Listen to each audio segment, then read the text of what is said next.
안녕하세요. 이상호 목사입니다.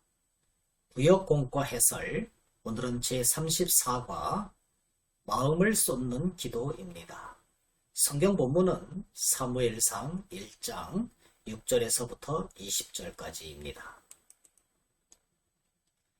텔레비전이나 유튜브를 통해서 사파리 동물원의 모습을 본 적이 있으십니까? 남아공이나 중국에 있는 거대한 사파리 동물원에는 맹수들을 포함하여 수많은 동물들이 자연을 누비고 있습니다. 그런데 그 중에는 코끼리나 사자, 들소처럼 자기들끼리 떼를 지어 다니며 사는 동물들이 많이 있습니다. 사람들처럼 사회생활을 하는 것이지요. 그런데 때로는 자기 떼에서 벗어나 길을 잃어버리는 동물들도 생깁니다. 그래서 그런 동물들은 다른 무리 속으로라도 들어가려고 애를 쓰게 마련인데 쉽지가 않습니다. 자신들과 똑같이 생긴 동물이라고 할지라도 자기 가족의 냄새가 풍기지 않으면 받아주지 않고 내쫓기 때문입니다. 우리 성도들도 마찬가지입니다.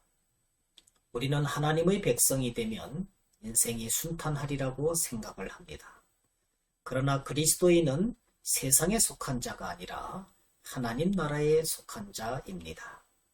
외형적으로는 똑같은 사람이지만 말씀으로 거듭나서 세상과 완전 다른 냄새를 풍기는 사람들입니다.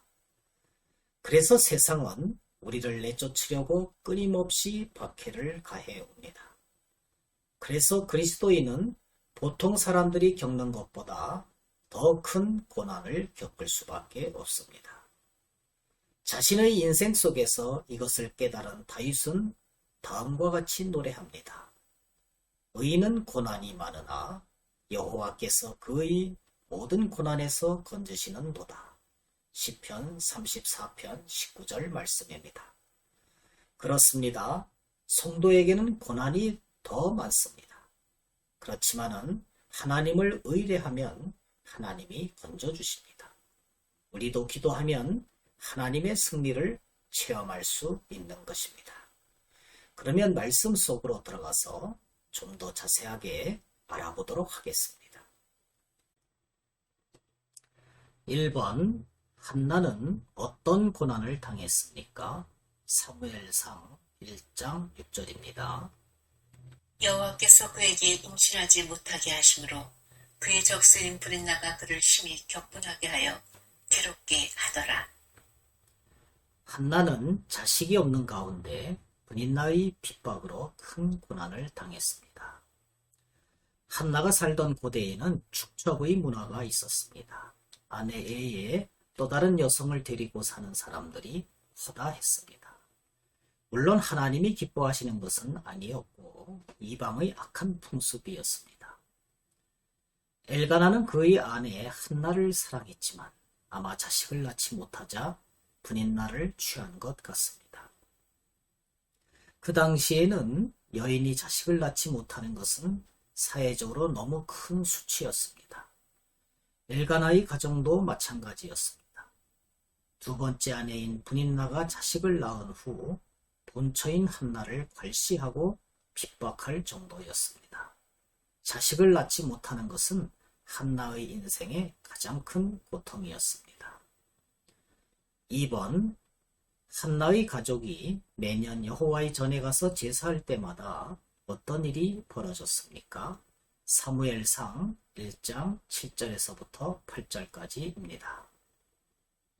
매년 한나가 여호와의 집에 올라갈 때마다 남편이 그가 취함에 브릿나가 그를 격분시키므로 그가 울고 먹지 아니하니 그의 남편 엘가나가 그에게 이르되 한나여 어찌하여 울며 어찌하여 먹지 아니하며 어찌하여 그대 마음이 슬프냐 내가 그대에게 10 아들보다 낫지 아니하냐 하니라. 제사할 때마다 브릿나가 한나를 격분시켜서 한나가 울고 먹지 않을 정도였습니다. 그 당시는 아직 예루살렘 성전이 세워지기 전으로 성막이 실로에 있었습니다. 이스라엘 백성들은 매년 제사를 드리러 그곳에 갔었는데 당연히 한나의 가족도 실로에 올라갔을 것입니다. 그런데 축제가 되어야 마땅한 그날, 한나는 브린나의 행포로 인해서 너무 슬펐습니다. 제사를 마치면 음식을 함께 나누는 것이 상례인데 한나가 음식을 먹지 않고 울 정도였으니 그녀의 고통이 얼마나 컸을지 짐작해 볼 수 있습니다. 3번. 한나는 큰 고난을 당했을 때 어떻게 대처했습니까? 사무엘상 1장 10절, 15절, 16절 말씀인데 9절서부터 한번 들어보시겠습니다. 그들이 실로에서 먹고 마신 후에 한나가 일어나니 그때의 제사장 엘리는 여호와의 전 문설주 곁 의자에 앉아 있었더라. 한나가 마음이 괴로워서 여호와께 기도하고 통곡하며 서원하여 이르되 만군의 여호와여, 만일 주의 여종의 고통을 돌보시고 나를 기억하사 주의 여종을 잊지 아니하시고 주의 여종에게 아들을 주시면 내가 그의 평생의 그를 여호와께 드리고 삭도를 그의 머리에 대지 아니하겠나이다. 그가 여호와 앞에 오래 기도하는 동안에 엘리가 그의 입을 주목한즉 한나가 속으로 말하며 입술만 움직이고 음성은 들리지 아니하므로 엘리는 그가 취한 줄로 생각한지라. 엘리가 그에게 이르되 내가 언제까지 취하여 있겠느냐, 포도주를 끊으라 하니 한나가 대답하여 이르되 내 주여, 그렇지 아니하니이다. 나는 마음이 슬픈 여자라. 포도주나 독주를 마신 것이 아니오 여호와 앞에 내 심정을 통한 것뿐이오니 당신의 여종을 악한 여자로 여기지 마옵소서.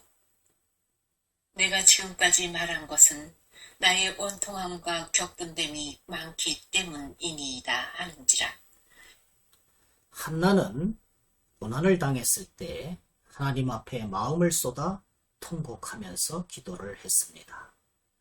한나는 큰 고난을 당하면서도 사람들에게 사정을 이야기하거나 세상의 방법으로 해결하려고 하지 않았습니다. 오직 하나님 앞에 나아가 마음을 쏟아 기도했습니다. 통곡하며 간절히 기도하다가 나중에는 소리도 내지 않고 입술만 움직이면서 기도를 했습니다. 그녀가 얼마나 간절한 마음으로 기도했는지를 보여주는 모습입니다. 반면에 엘리 제사장은 이러한 한나의 기도하는 모습을 보고 술에 취했다고 나무랐습니다. 한나의 기도하는 모습과 엘리 제사장의 무뎌진 영성은 매우 대조적이라고 할 수가 있습니다. 4번. 하나님은 한나의 기도를 들으시고 어떻게 응답하셨습니까? 사무엘상 1장 20절입니다. 17절부터 보도록 하겠습니다. 엘리가 대답하여 이르되 평안히 가라. 이스라엘의 하나님이 내가 기도하여 구한 것을 허락하시기를 원하노라 하니 이르되 당신의 여종이 당신께 은혜 있기를 원하나이다 하고 가서 먹고 얼굴에 다시는 근심빛이 없더라. 그들이 아침에 일찍이 일어나 여호와 앞에 경배하고 돌아가 라마의 자기 집에 이르니라. 엘가나가 그의 아내 한나와 동침하매 여호와께서 그를 생각하신지라. 한나가 임신하고 때가 이르매 아들을 낳아 사무엘이라 이름하였으니 이는 내가 여호와께 그를 구하였다 함이더라. 하나님께서는 한나의 기도를 들으시고 한나에게 아들을 주셨는데 그가 곧 사무엘입니다. 엘리는 한나가 간절히 기도한 것임을 깨닫고 그녀를 격려하며 하나님이 응답해 주실 것이라고 축복을 합니다. 한나는 확신 가운데 돌아가서 임신을 했고 마침내 아들을 낳게 됩니다. 아이 이름을 사무엘이라고 지었는데 하나님이 들으심이라는 뜻입니다. 다시 말하면 기도가 응답되었다는 뜻입니다. 한나의 신앙 고백이 고스란히 들어있는 이름이라고 할 수 있습니다. 그녀는 그 고백대로 사무엘을 하나님의 종으로 바칩니다. 결론적으로 우리는 어떤 고난을 당했을 때에 마음을 쏟아 기도해야만 하는 것입니다.